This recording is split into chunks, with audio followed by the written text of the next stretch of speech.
आज हम जानेंगे पीड़ित महिलाएं कौन हैं और पॉश अधिनियम के अंतर्गत कौन-कौन से कार्यस्थल आते हैं। आइए आज सरल शब्दों में जानने की कोशिश करते हैं कि यौन उत्पीड़न को किस तरह से परिभाषित किया जा सकता है। यौन उत्पीड़न का एक महत्वपूर्ण हिस्सा यह है कि यह एक तरफा और अवांछित है। यौन उत्पीड़न और रोमांस और दोस्ती के बीच बहुत अंतर है, क्योंकि ये दो लोगों की आपसी भावनाएं हैं। अक्सर यौन उत्पीड़न पीड़िता को दोषी महसूस कराता है, लेकिन पीड़िता के लिए यह याद रखना महत्वपूर्ण है कि यह उसकी गलती नहीं है। दोष पूरी तरह से उस व्यक्ति पर है जो उत्पीड़क है। यौन उत्पीड़न किसी न किसी रूप में सभी महिलाओं को प्रभावित करता है। यौन उत्पीड़न और लिंग आधारित उत्पीड़न के बीच अंतर किया गया है। यह एक तथ्य पर जोर देता है कि यौन उत्पीड़न का मतलब हमेशा यौन इच्छा नहीं होता है। यह एक पुरुष का महिला पर शक्ति का दावा करने के लिए भी हो सकता है। इस तरह के व्यवहार और कार्य एक महिला के भावनात्मक स्वास्थ्य पर भारी पड़ते हैं, जिससे उसके व्यक्तिगत और व्यावसायिक विकास में बाधा आती है। विभिन्न अध्ययनों के अनुसार कम संख्या में महिलाओं के कार्यबल में बड़ी संख्या में महिलाओं को यौन उत्पीड़न का सामना करना पड़ा है और बड़ी संख्या में शिकायतें भी दर्ज नहीं की गई हैं। लड़कियों की शिक्षा में जिस चुप्पी की संस्कृति को बढ़ावा दिया गया है, उसने उन्हें चुपचाप पितृसत्तात्मक हमले का शिकार बनने के लिए प्रेरित किया है। यही कारण है कि कई मामले रिपोर्ट नहीं किए जाते हैं। आइए जानते हैं माननीय सर्वोच्च न्यायालय और भारत सरकार को यह कानून बनाने की आवश्यकता क्यों महसूस हुई। वर्ष 1992 में हुए भंवरी देवी सामूहिक बलात्कार मामले को यह मोड़ कहा जा सकता है, जहां से कार्यस्थल पर उत्पीड़न पर कानून बनाने की मांग शुरू हुई थी। भंवरी देवी महिला एवं बाल विकास विभाग में राजस्थान सरकार के अधीन एक सामाजिक कार्यकर्ता के रूप में कार्यरत थी। वह बाल विवाह रोकने में लगी हुई थी, जब उनके साथ प्रमुख और समृद्ध समुदाय के लोगों द्वारा सामूहिक बलात्कार किया गया था। इसके बाद इस घटना को मीडिया द्वारा व्यापक कवरेज मिला। जब आरोपियों को निचली अदालत ने बरी कर दिया, इस प्रकरण के जवाब में सन 1997 में गैर सरकारी संगठनों ने अनुच्छेद 14, 19 और 21, अनुच्छेद 14 समानता का अधिकार, अनुच्छेद 19 स्वतंत्रता का अधिकार, अनुच्छेद 21 जीवन और स्वतंत्रता का अधिकार, इसके तहत महिलाओं ने के मौलिक अधिकारों की रक्षा के लिए सर्वोच्च न्यायालय में एक रिट याचिका दायर की गई। इस याचिका में विशेष रूप से कार्यस्थल पर महिलाओं के यौन उत्पीड़न के मुद्दे को संबोधित किया गया था।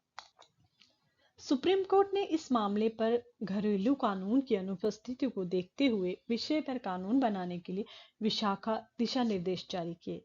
विशाखा मामले का नाम विशाखा नामक एक गैर सरकारी संगठन एनजीओ के नाम पर रखा गया है। एनजीओ राजस्थान में महिलाओं के अधिकारों के लिए काम करता है। अधिनियम का उद्देश्य लैंगिक समानता को बढ़ावा देना और भारत में सभी कर्मचारियों के लिए एक सुरक्षित और सम्मानजनक कार्य वातावरण सुनिश्चित करना है। यौन उत्पीड़न के मामलों से निपटने के लिए व्यापक ढांचे के साथ विशाखा दिशा निर्देशों से कार्रवाई का सार लिया जाता है। अधिनियम में इसने शिकायत दर्ज करने और पूछताछ करने की प्रक्रिया और की जाने वाली कार्यवाही निर्धारित की है। आइए जानते हैं ये पीड़ित महिलाएं कौन हैं। कार्यरत किसी कार्यस्थल पर जाना छात्राएं। कार्यरत महिलाएं कौन हैं, जैसे कि नियमित अस्थायी तदर्थ दैनिक वेतन के आधार पर काम करने वाली, घरेलू कार्य करने वाली महिलाएं, पारिश्रमिक के लिए स्वैच्छिक आधार या अन्यथा किसी भी रूप से पुकारी जाने वाली, सीधे एजेंट के माध्यम से नियोजित हों या ठेकेदार, कार्यकर्ता, प्रोबेशनर, प्रशिक्षु, ऐसे किसी अन्य नाम से पुकारा जाता है। अधिनियम प्रत्येक महिला को उसकी उम्र या रोजगार कार्य की स्थिति की परवाह किए बिना सुरक्षित कार्यस्थल वातावरण के अधिकार को मान्यता देता है। इसलिए किसी भी कार्यस्थल पर काम करने वाली या जाने वाली सभी महिलाओं का अधिकार, चाहे वह नियमित, अस्थायी, तदर्थ या दैनिक वेतन के आधार पर हो, अधिनियम के तहत संरक्षित हैं। इसमें सभी महिलाएं शामिल हैं, चाहे वे सीधे तौर पर या ठेकेदार सहित किसी एजेंट के माध्यम से मुख्य नियोक्ता की जानकारी के साथ या उसके बिना लगी हों, वे पारिश्रमिक के लिए काम कर रहे हों, स्वैच्छिक आधार या अन्यथा उनके रोजगार की शर्तें व्यक्त या निहित हो सकती हैं। इसके अलावा वह एक सहकर्मी, एक अनुबंध कार्यकर्ता, परिवीक्षाधीन प्रशिक्षु या ऐसे किसी अन्य नाम से बुलाई जा सकती हैं। अधिनियम में एक महिला को भी शामिल किया गया है जो किसी आवास स्थान या घर में काम कर रहे हों। कार्यस्थल जैसे कि नर्सिंग होम, एनजीओ, सरकारी संगठन, निगम, कंपनियां, खेत, हाउस, अस्पताल, शैक्षणिक संस्थान, खेल सुविधाएं, सहकारी समितियां, सेवा प्रदाताएं। भावरी दीदी का यह दृढ़ संकल्प था कि हर महिला को कार्यस्थल पर सेफ और सिक्योर एनवायरनमेंट मिले और किसी भी महिला के साथ कोई भेदभाव ना हो, ताकि हमारे मौलिक अधिकारों का हनन ना हो सके। स्त्री चाहे किसी भी प्रकार का कार्य करती हो, चाहे उच्च अधिकारी हो, चाहे किसी निम्न पद पर हो, चाहे जो भी कार्यस्थल हो, जहां पर भी महिला अपने घर से बाहर कहीं पर काम करने जाती है, उसके मौलिक अधिकार का हनन ना हो, उसे कार्य करने के लिए साफ और सुरक्षित वातावरण मिले और इस प्रकार का वातावरण स्थापित हो, इसे भारत सरकार को सुनिश्चित करना होगा।